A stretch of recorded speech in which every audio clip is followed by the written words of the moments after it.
can you explain the funding bands that we hear about on the group, please?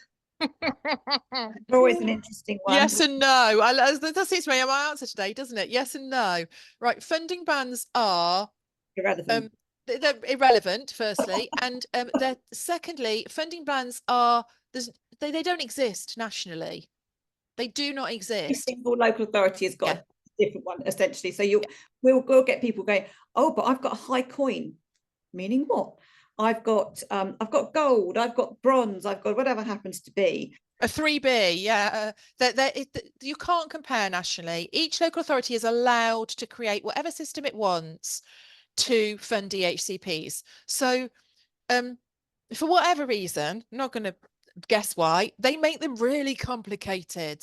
But the law says that all Section F provision must be provided, and it must be provided by the local authority. It's not a school's responsibility legally to provide provision, it's a local authority's.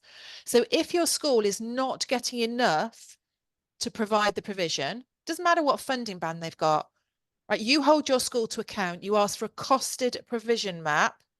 A costed provision map will tell you every intervention, every provision your child is getting and what the cost is. And then you can compare that to the EHCP and see if there's anything that's in Section F that they're not getting. If they're not getting stuff in Section F, you go back to the school, you say, why not? The school says, well, look, you can see from the costed provision map, we get £10,000 and we've already spent 11. Then you go to the local authority and you put in a formal complaint that they are failing to provide Section F provision.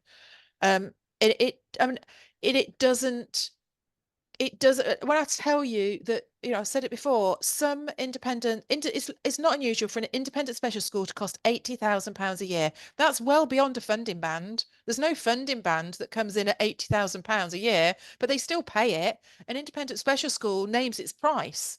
And the local authority, they invoice the local authority and they pay the bill. The law is no different for a maintained special or a mainstream school.